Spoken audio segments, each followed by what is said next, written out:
ఇప్పుడు ఇక అందరి ఆలోచన లేకపోతే కోరిక కూడా కావచ్చు. వరుణుడు టీమిండియాని ఓటమి అంచుల నుంచి కాపాడతాడా రేపటి మ్యాచ్లో అని చెప్పి అనమాట.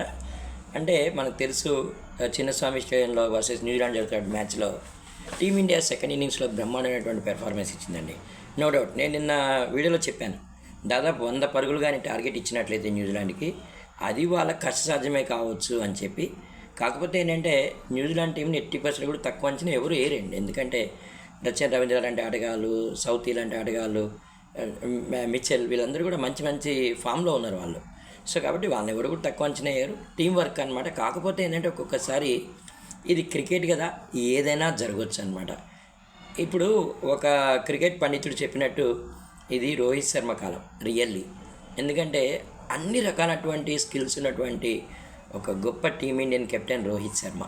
ఏదో ఒక మ్యాచ్లో కొంచెం ఫెయిల్ అయినంత మాత్రాన ఆయన ప్రతిభని ఎవ్వరు కూడా తక్కువ అంచనా వేయరు. కాబట్టి రోహిత్ సేన ఎంత అయినా సరే మనం టర్న్ చేయొచ్చు. ఈరోజు ఆటలో ముఖ్యంగా మనం చెప్పుకోవాలి, 150 పరుగులు చేసినటువంటి టీమిండియన్ బ్యాట్స్మెన్ సర్ఫరాజ్ ఖాన్ అనుకుంటా బ్రహ్మాండమైన ఆట ఆడుకున్నాడండి. అలాగే రిషబ్ పంత్ 99 పరుగుల దగ్గర అవుట్ అయిన విధానం, ఇదంతా కూడా మంచిగానే అనిపించింది. ఇది గేమ్ లాగానే చూడాలని నిజంగానే. ఇందాక మిత్రుడు కూడా అదే అంటున్నాడు, దేవుడికి మొక్కుతున్నా రేపు వాన పడాలి బెంగళూరులో అని చెప్పి. అంటే తప్పండి, అది ఆటనే ప్రేమిద్దాం. ఎవరు మంచిగా ఆడితే వాళ్ళు గెలుస్తారు అంతే. ఆటని ఆటగానే మనం చూడాలి.